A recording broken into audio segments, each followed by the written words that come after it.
and put a cover on it.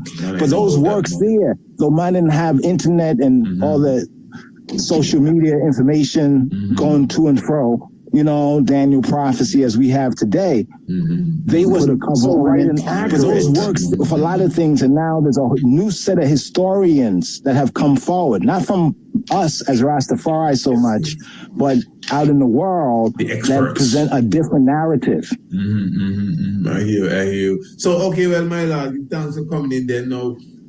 You know, you've been doing not only just the works, you know, you can preach and you can teach. So I know that you have studied the Ethiopian history to the point that, you know, you're versed, I would say, at least more than me, in the language, in the liturgy, because you speak a lot of it. You speak a lot of the Ge'ez and its connection with the Amharic, and you even bring it down to the Kemet and the Medu-Neter. So you don't really, we know that when it comes to real history, you have to be studying language as well. So the premise that the brother was putting on the table, again, a very serious conversation, because what he's really saying now is that the coming of Christianity into Ethiopia, according to what he's saying, he actually would move aside the gospel rendition and even the historical rendition, but even that of the missionaries, which was just a few years ago in the time of even Emperor Theodore II, to the point that the argument now is that Ethiopian history as we know it, like for example from Theodore II coming up to now, you know, and Brother Kwame can tell me if I'm off track with this, you know, but from Theodore history coming up to now, you know, basically intact. But a lot of the stuff we get prior to Theodore, some of it is real legend, a lot of it has been plastered together, and a lot of it is just totally, you know, misinformation. And it's coming in with the missionaries. So even when we had that discussion, you know, God, we wanted to know, okay, what you're trying to say is that the Europeans brought in their version of Christianity in the 1800s, or Christianity as we know it today in Ethiopia came in with the missionaries. So I think I'm correct with the brethren's standpoint. So I wanted you to give an outlook on what you think of that, especially as a historian on the Ethiopian history, my lord. Thank you. What I heard from Ras Kwame, and give thanks, is he was pointing to some of the European white Anglo-Saxon Protestant and European missionaries around the 1800s. That's correct, right? And their accounts. Is that part correct, Brother Kwame? Yes, Kwame? Yes. Okay. So they give an account, right? I just asked the Hebrew term is Isha or Eshet, which is for wife or woman, who's like wife. But I often go to the etymology, as the brother mentioned, like if we repoint it in a different dialect, it could be like Aset, Ashet, Eshet. Anyway, I asked her to pass me a book. It's called Roots of Rastafari by Virginia Lee Jacobs. I mentioned this book because this is one of the books I read back in the days. And although it's written by, like I say, a Gentile, one from a nation that's not, I say, Ethiopia or Israel, scripturally black, biblically, it's a very good kind of a summary, and it does make a very interesting comedic connection that I read years ago, and it kind of speaks to what many of us are grasping at now. But just to answer Priest Isaac's question about it, I grabbed the book while you was reasoning with Brother Kwame, and this is a book that we reprint. It's called The Church History of Ethiopia. It was written in 1696. Yes. Right? And this particular book, it accounts, basically, let me sum it up simply. It was, you know, that there was Christians who were breaking away from Rome in Europe, the Protestant Reformation, blah, blah, blah, blah, right? Not to get into detail on that, but just to set the account, right? Yes. It says right here that this was written at the time when there were two Roman missions that had entered into the empire of Ethiopia, right? At one of the first times that they entered in. Let me just read may I just read just the back summary right here, just to put into historical context. And this book that we reprinted, the first copy is like printed in that like kind of old English. So like the S's look like F's. I don't know if you've seen that before. Yes, sir. It might be a little challenging to read, but they have another version where they kind of converted into the later English kind of fontography. Anyway, this book says it's by Michael Geddes, The Church History of Ethiopia, 1696 AD. We write here on the back notes, it's a rare book and true historical account, among other things, of the two great splendid Roman missions. This is how they describe themselves. Two great splendid Roman missions into that empire. Speaking about what's referred to often as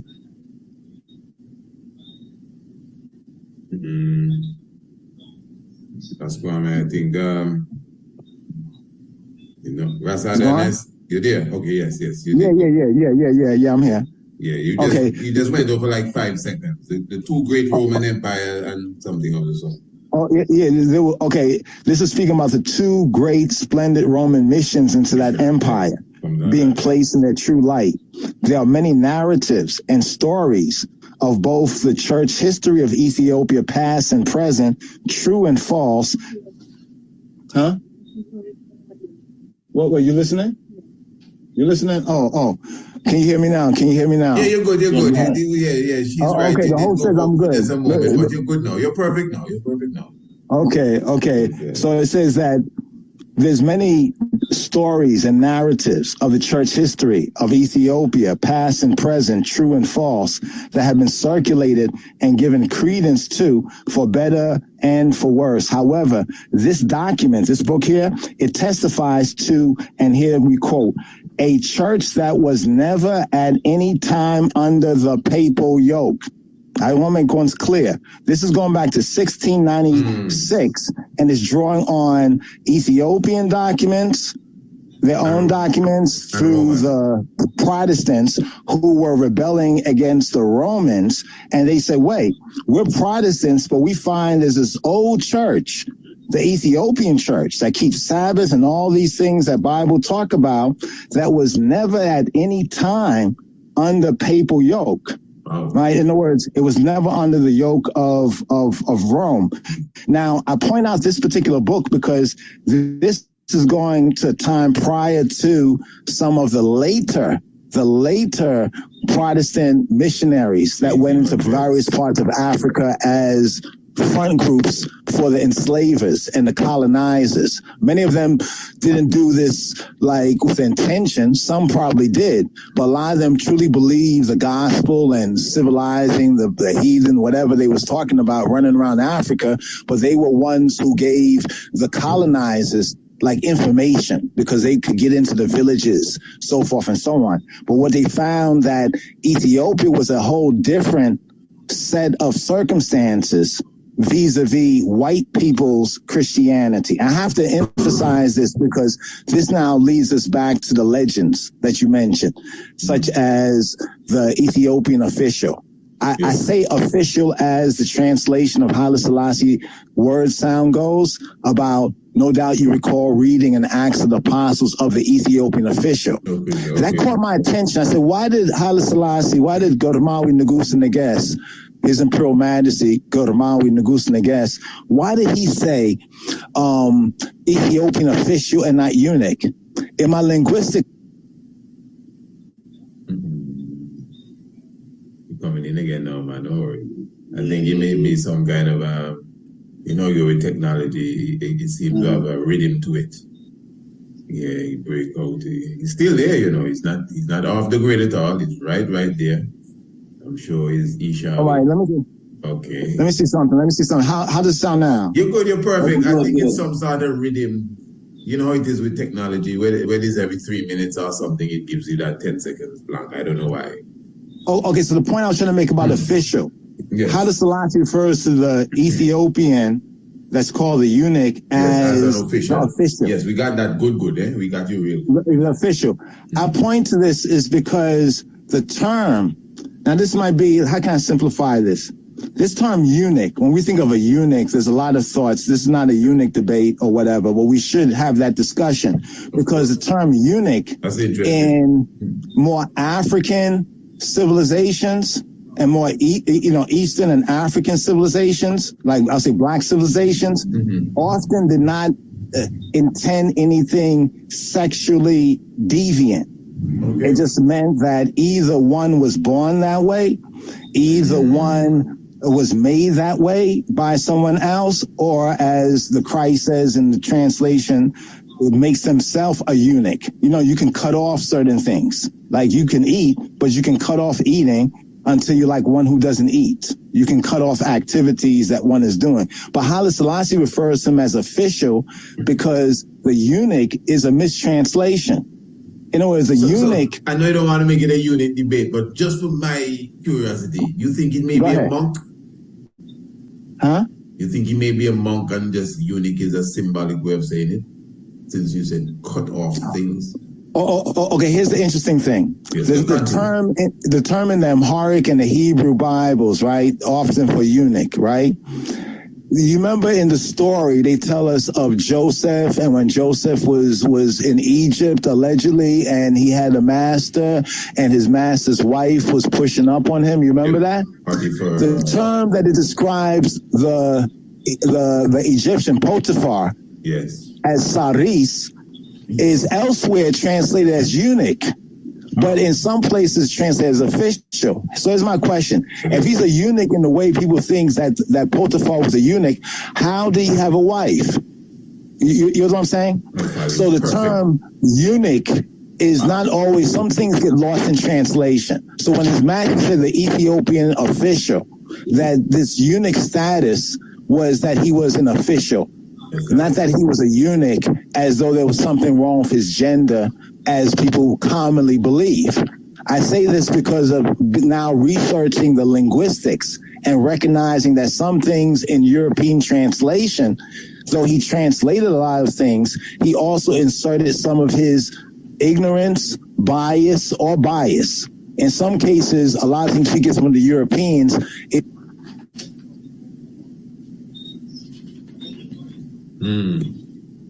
I read him again, Rascal, mate. Yeah. The King job is on good, some good nutrition there, man. Yes, sir. It went out again? Yeah, he do the same thing. Yeah, it went out again, yeah. It seemed like a timing, honestly. I got the timing that evening. But go through. Was every 2-3 minutes or something? Yeah, something like that. But it's not a lot it missing. So we write with you. You don't have to worry. Okay, come call on this phone right here. Perhaps maybe if there's another time, I'll try another device. Okay. But my point is not to belabor the point, but more or less is to point out that Ethiopia's so-called, when you say Christianity, in Amharic, we say Christina, right? The word Christos, right, as it comes from the Greek. I know there's the whole Karas thing, but the Karas thing I think is poor etymology, and hopefully we can touch on that as well. But Christina is the way that the Ethiopians refer to in Amharic to Christianity. What it means is an anointing, being in the anointing. What I'm trying to get out here is that there's a different concept from Christianity as we know it from the Romans and Europeans in this institutional thing to what we call Christianity in the sense of Ethiopia. I've heard that some say Ezana was punked by the Greeks or the Romans or somebody to become Christian and force the people to Christian. I wonder where this sort of pseudo history really comes from. You know what I mean? I call it a pseudo history because if one's really go into a deeper research of things, one would recognize that many things become indigenous. You can't force a people to become a religion unless the people are already inclined to something. If you understand what I'm saying. I mean, we're talking about African peoples and ancient peoples.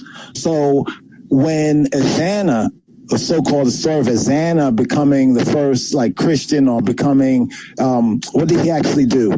He actually made Christianity or the Christian belief the state religion in a sense. It's like when a pharaoh came into ancient Egypt. Like when a pharaoh, I use the term pharaoh, I'm using the basic term, not suit and net, suit and bet. You know, I'm not using those terms right now. But when a ruler came into ancient Tawi, the two lands called Kemet, when he came in, he brought in his denomination. The ancient Egyptians didn't only have one particular denomination. Mm-hmm. If you understand what I'm saying. Yes. It's like Christians. They have Pentecostal, Methodist, Baptist, this to this, Jehovah Witness. You know what I'm saying? There's different, you know what I'm saying? There's different, but it's all part of the same thing, if you understand what I'm saying. So there was already the movement of yeah, he's going on. I'm going to ask him, maybe you can try next device with you. So maybe you can try next phone. But let me wait till he come in and we reason that out. Because I see that's going to always be a hitch. 3, 2, 1, 0. I was trying to count there to see if he come in. But no, what I gathering from the king there is that, well, he made a statement there that I laughed when he said that's pseudo history. So I'm trying to work out, okay, how the king look at it, because I'm not, getting more, as a person that does be looking at the precise history, even if it's 10,000 years ago, let me see how precise we can get it. So, he's speaking of the Ethiopian official. He kind of brushing aside the theory of the 1800s, although he said, well, he can see that took place, but he gave an account, a nice account, 200 years before that, of the Roman Empire. Said, no, 1600 saying, well, listen, man, them people here never was under the rule of nobody, as, I guess, Christians or Christiana, as he said a moment ago. Yeah, so I'm talking over here, but I'm not being heard. Yeah. You there?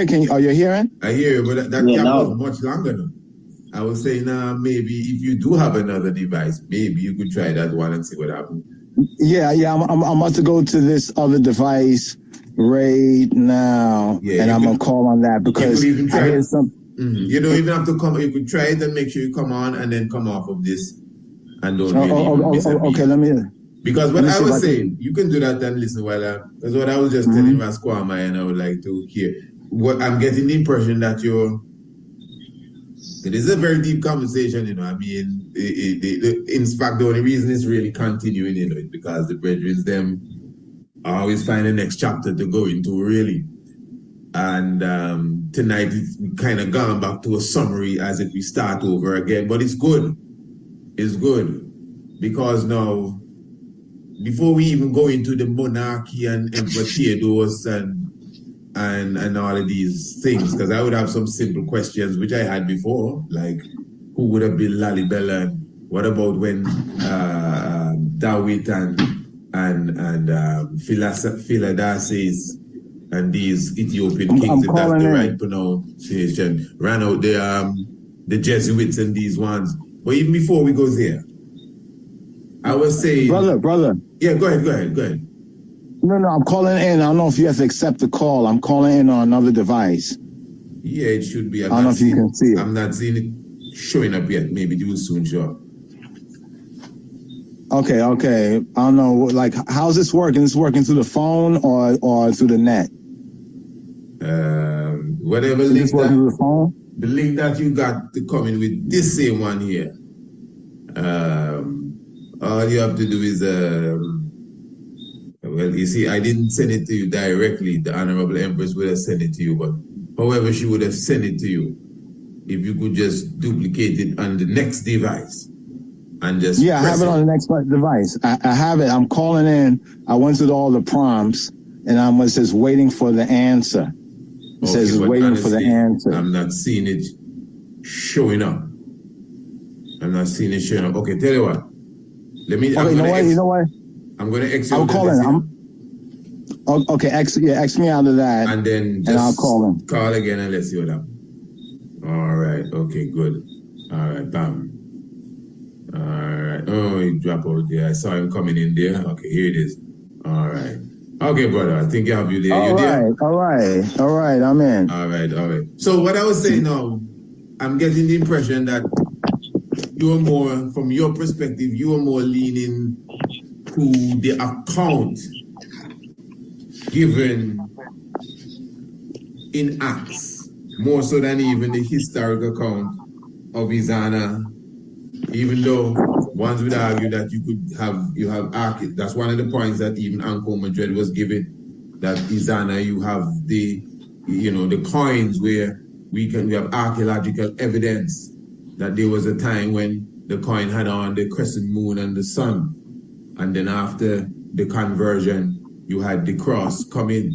So I'm just trying to see if you were saying, especially through your breaking in and breaking out, that you see the origin of the Christiana from the story given in the book of Acts, especially since you referred to Ezana's story as pseudo-history. And you did refer to the Acts one as legend too. So I'm listening good. To the Ezana point, I don't know if this is much stronger, not to cut over you. No, you're good, and then after I'll make Rascal I come in.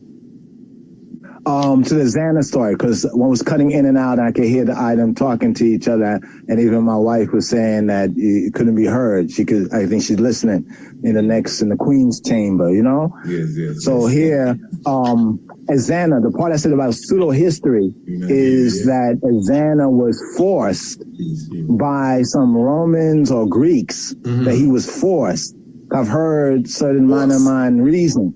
I don't know exactly which mind had reason on a couple of platforms out there, not to name other people's platforms right now, but, among Rastafari, about a reinterpretation of the Ezana story, that his conversion was not so much out of a religious or spiritual ascension, but was more out of a fear of the Greeks or the Romans forcing him. I think at the time it was really the Greeks that were on the scene. So I said that part was pseudo. It's pseudo to say that he like made Ethiopia Christian. No, it became the official religion. Okay. And I try to make a comparison with ancient rulers of even Kemet. Am I still being heard? Perfect. Yep. I get you much better too. Yeah.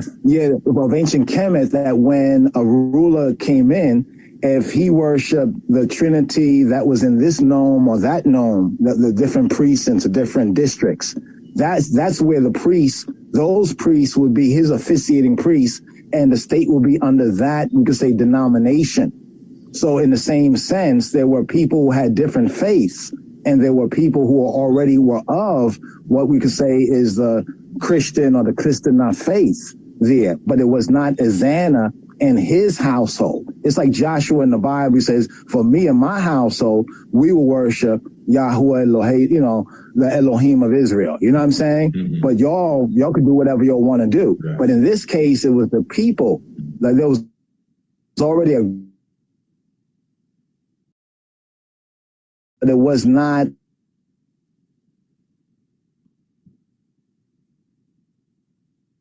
Yeah. This one they have going in and out now. Okay. And now you're totally gone. All right.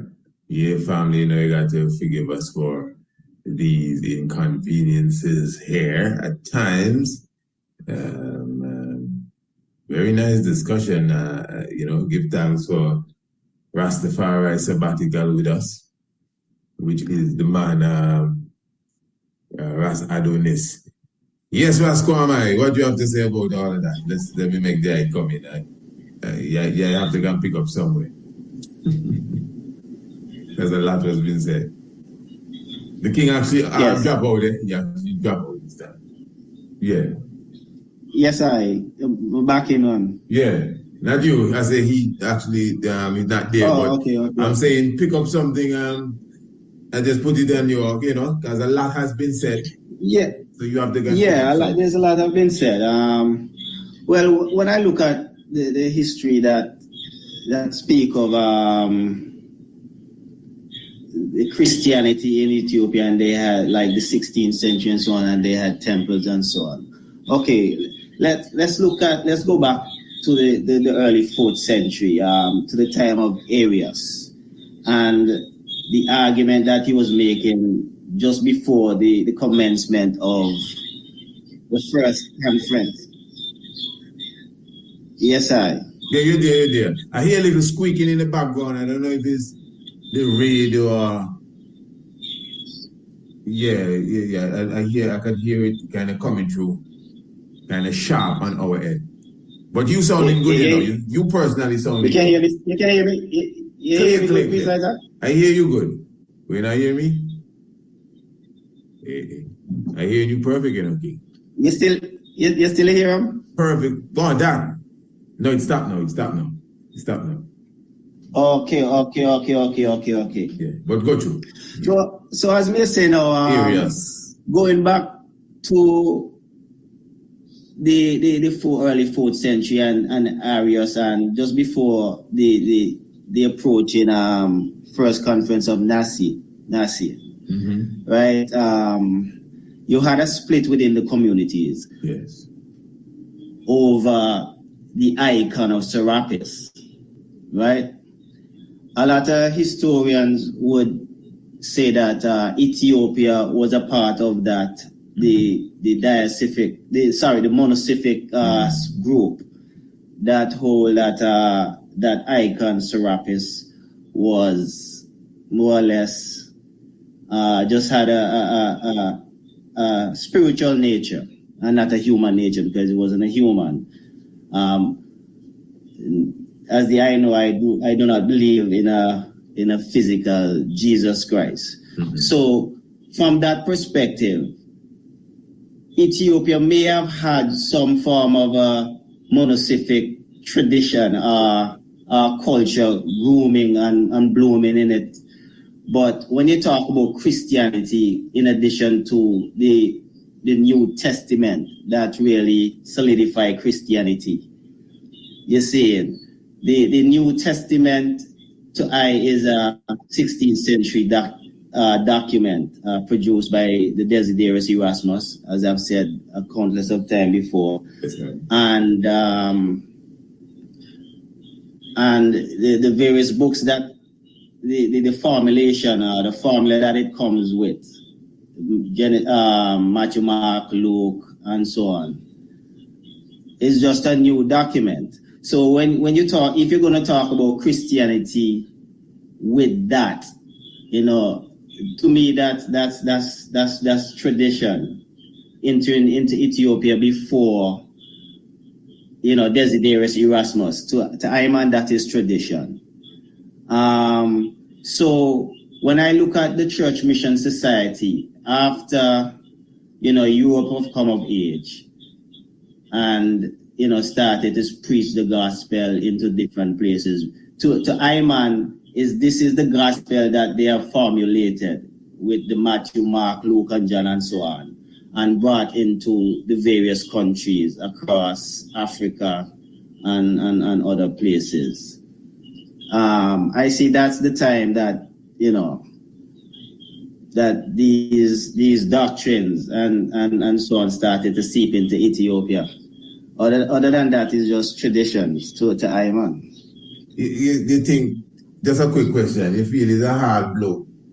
I kind of, let me put it through. You think it's a little low blow to say Ethiopians were arguing with the Romans over the divinity of Serapis? I just asking. If it's a low blow? No, I'm asking you if you think, okay, I never hear it quite that way. Okay, yeah, we always no, they were part of, a lot of people would say that they were part of the various communities that were at the various conferences. Conference of Nicaea, Conference of Chalcedon, Ephesus, and so on. Right. You see, and so they were part of the building block. They contributed to the theological argument at that time. Right. But at that time, you didn't have the formula put together as it has in the 15th, 16th century. You see, it was all about Serapis. So if there were anything about a tradition of quote-unquote Christianity, it would have been over Serapis. around the whole aspect of Serapis and not Jesus the Christ. You see? Okay. So You know if you get man, of course, but as I say, because it would be okay, we know the history for sure. Nobody is, well, I wouldn't say nobody, but we understand how the Greeks come and merge a different ideology and create the Serapis character. Okay, we know that. How you putting it to I and I now is that's the same emblem that they brought into the Nicene Conference. But what I'm saying now, like for example, Arius there. Yes. Yeah, when Arius stood up against them, I don't think Arius was arguing over which Serapis was the right Serapis. I think he was saying, hey, this Serapis thing that you have is deviating from the tradition, I guess, you come and meet us with. Isn't it that this? Well, yes. Quickly. That's the crux of it. That's the basic of his argument. But listen, before but isn't it the same thing now happened in 451 AD at the Nicene Council? Not the Nicene, at the Council of Chaldean, when Ethiopia say, hey, listen, we're not going to deal with you, because what the thing is, diaphysite and monophysite. Was it over the nature of Serapis, or was it that Serapis had a diaphysite nature, and the Ethiopians were saying, look, this let me just use this term, the charist figure that we know from long time have a monophysite nature. Monophysite nature, yes, right. So believe it's more, because this is why I say no.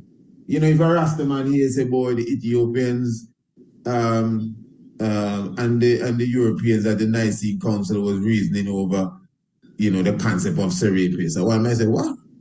No, man, the Ethiopians never deal with no Serapis. Constantine. That's almost like, can remember Constantine, they said, took the Sol Invictus sun worship and morphed it into all of that. So that means if the Ethiopians were there, they would have been partaking, I guess, into that. Or was it maybe a battle against the two intellects more than what we really picking up even in this time? I'm just looking at it, from all different angles, really. And Russell Dynas is with us again. But you go to Raskwamai, if you want to respond to what I just said. Yes, we're here, Russ. Mm-hmm. Yeah, this is a very interesting discussion. You said 16. You said 16. When you said 16th century, do you really mean 16th century AD? Yes, I just want to get the date. Right. Well, that's too late for anything. The New Testament? Yeah. That's too late. I've seen manuscripts and even have manuscripts that are dated from Ethiopian sources with New Testament writings earlier than that. So maybe the European had their version. The European does his version. We can see what he's done with, or he's tried to do with Rastafari. You know what I mean? Do his own version. But the point that Priest Isaac, that you make right there, the Ethiopians referred to it as Miaphysitism. And it wasn't the Ethiopians arguing, it was the Coptic Church and Athanasius and others that were arguing. I don't know if you could hear that particular point right there. Yeah, you're clear. Yes, we got everyone clear now. Clear, and I get your point. I hear your point and see your point. There's a very important book that I think every one of us, as not just Rastafari, but anyone interested in a more true and factually based Christian and Ethiopia religious heritage document is Abuna Yitzhak, or the one they call Archbishop Yitzhak. The book he did, Ethiopian Tewahedo Church, an integrally African church. Because what he does is he goes into many of the Ethiopian records and sources, and they do have records and sources that are pretty old, and some of them very old, some that have not even left the country, but many which have been translated. So we're looking at a lot of times is the Europeans translating Ethiopian sources, and some of those things I've gone over and they're correct, and some things I've gone over and find out that for whatever reason, ignorance. Again. wonder why this thing. Maybe have a thing they call Ethernet. So when you're linking in from certain places in the world, it's better to have an Ethernet than the regular internet. I don't know if that is the case. But I mean, the point you make there, I think that came up in the reasoning that I don't know if the was here when we talk about the codex, the Greek codex there, man, that they say is the oldest complete Bible in the world. And that's they did 1,000. I don't think it's the Leningrad Codex, but that as well is one of the oldest complete Bible in the world too.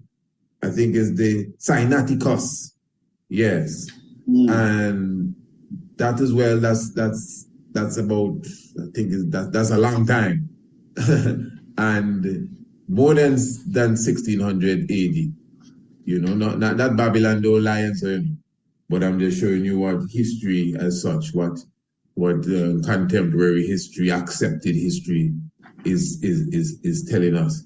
So it goes deep. I was going to ask the king about the story of the Ethiopian saint that translated the New Testament from another writing, as you said the other time, might be Syriac, which I would know. Syriac. Yeah, I heard about that. And I think that was written by the same Bishop Anathodasius.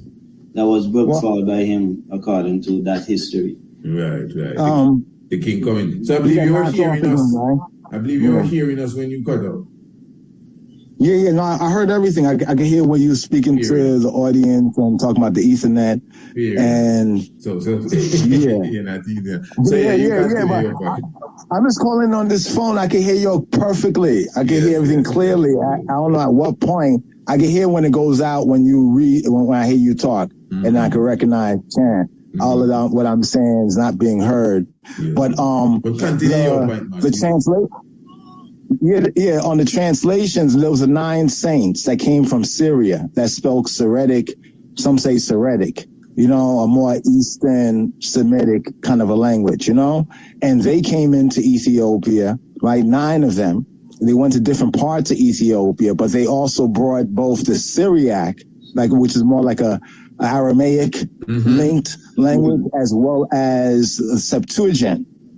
So they didn't have just one sort of scripture. So Ethiopian ancient history doesn't just comprise one perspective. So I thought it was a brilliant thing you said about the argument between the Diosophites and the Monophysites. But then Archbishop Yitzhak said that more correctly, Ethiopia's Miaphysitis is spelled a little different. And not to get into technical terms, this is more in line with even when we understand what it means, what we would say is a true spirituality. As the brother said, not looking just at the physical, Jesus Christ or Jesus Christos. Okay, even the Bible, if you read it correctly, it goes beyond the flesh, Jesus Christ. You know what I mean?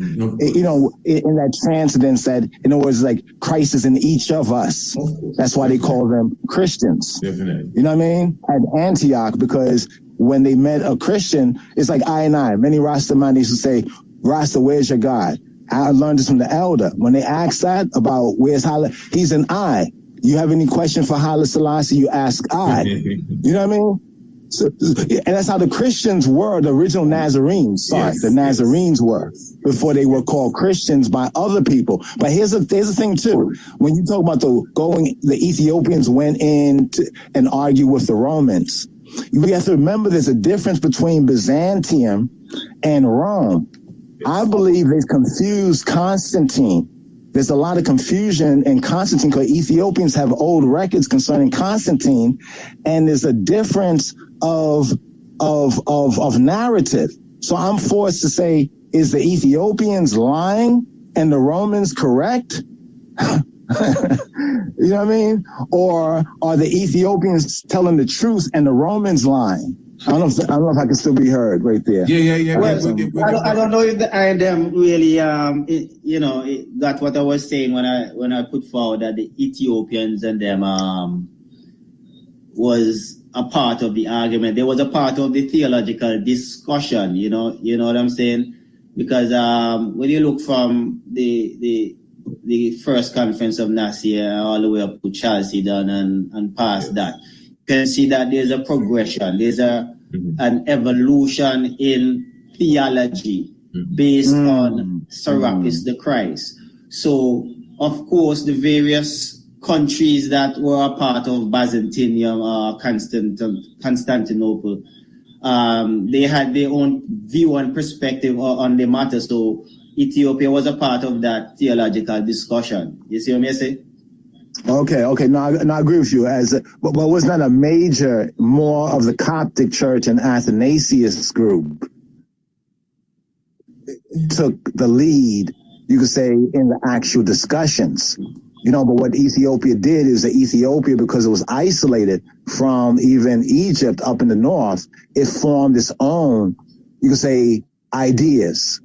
That's what we call Tawahido. It formed its own ideas. And one thing I want to say is that when we study Tawahido, don't look at the church today. I tell everyone this. The church since 1975 to the present day is a mix of good and bad. But if we look at the history before, we can get a truer kind of a context. I find it's more black, like prior to, 1974, 75, and also the theology is more indigenous to the Ethiopians looking at the scriptures, living the life, and writing and articulating their own ideas that favor more the Coptic, perspective. The Oriental church perspective. But Ethiopia, I have to say this, always thought for herself. So I find it interesting the reasonment you're presenting here, that Ethiopia was a part of it, but there were other players that were taking a major role in the argument, and Ethiopia was siding with the party that they thought was more correct, according to her own understanding. But then later on, remember, Ethiopia pulled out, I think, after Chalcedon. Yeah. Remember Chalcedon, I think, they were like, enough of this. You're talking about the Serapis thing. I'm not saying that Serapis wasn't an idea, because I do understand from the Serapis thing. But can we, did Serapis overtly come into the argument, that they had, or was Serapis the idea that was in? But I see just like he clipped there, but that's a good question. He was about to ask a key question there. Yeah, but I think I get the question. Yeah. That's a very, very good question. In a sense, maybe I had to give a longer version of the question there. So what do you think about that? I mean, okay, from my outlook, I think Serapis was the object of all these theological discussions, you see. From Arius making the statement, because, you're looking at, as I said, the evolution of time, and it's like more like you're building upon your theology and your perspective based on, your objective or your object, which was Serapis. You see, the way how I look at it is that is after maybe the conference of Ephesus or Chalcedon, is when the switch was made from Serapis to Jesus or Jesus or Isus or whatever you would want to call him. You see? But still at that particular time, from my estimation, there were no stories or there were no New Testament and so on, nothing written in depth about him. Now, if you look at the 16th century and you look at the controversy between the Christians and the Jews at the time, around 1507 and so on, when you have Johannes Reuchlin and Pfefferkorn, they were engaged in a discussion on whether or not to discard the Jewish books. Some of the argument that was put forward by Reuchlin, who defended the Jewish books, is clear. It showed that the Christians never really had any kind of a formulation of their own, not until Erasmus, not until Erasmus, and just by his very words, he would talk about that, the Jewish books and literature help them to understand their faith better. Coming from a Christian man who was defending the Jews, these things, is quite telling to me. You see, and if you had the New Testament, so to speak, these words would not have been uttered, because clearly today we see that the New Testament has really defended the Christianity as it is right now. But at that time, when I look at it and I analyze it, I don't think that they had that kind of those kind of a literature yet formulated until Desiderius Erasmus, until that time. And that's more or less, as I said, 15th, 16th century. Mm-hmm. Differently than the literature, maybe when the king coming again, he can, but just a next outlook again. I don't know if the ones them ever went through the book, the Holy Grail, something, the Holy Grail, by the three brethren them. Nice book. I read it a long time ago. I can't remember what was the name. But it was a famous book, bestseller, etc., etc. So in that book, they speak a lot about the different groups around the time of the Joshua figure there. The Essenes, the Gnostics, the brethren mentioned the Nazarites, you have the Ascari, you have several different groups. Some of them were warriors, some of them were more thinkers, like the Gnostics, etc., etc. Now, few of them were known for following messianic figures. And who were not following messianic figures were looking for this messianic figure to come. Why I bring that up? If the account of all these different groups are historically correct, not the story of Jesus Christ now, just the understanding of the time frame and the nature of the time. Couldn't it be possible, and I brought up this already, yes, I agree that Ptolemy and them fellas, yes, they take the ancient African science and morph Serapis. I ain't not denying that. But couldn't it be that the African contingent then, let me call them that, those who were had to bear the yoke of these killers, who already had something intact, it's not like them man bring it. Remember, it's Osiris they steal this from and make up their thing, So we already have a theory of Osiris, whether he can come as flesh or whether he was real, but we make a legend about him. We already have our thing put away in the suitcase, and they come and take it. We know this. I think all of us agree with this. They come and make it up. I just want to know if when we sat at the table with them, for whatever reason, we like to sit at the table with them, whether it's to integrate or negotiate something, but did we come to the table with Serapis too? Are we?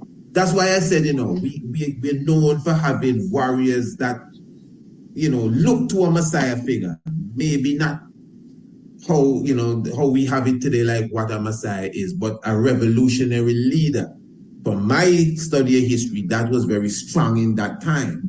So maybe we had a figure which them same people took and just sort of put steroids on him and make him what he's not. That's where I'm thinking, just as I think. Anyone can jump in? Yes.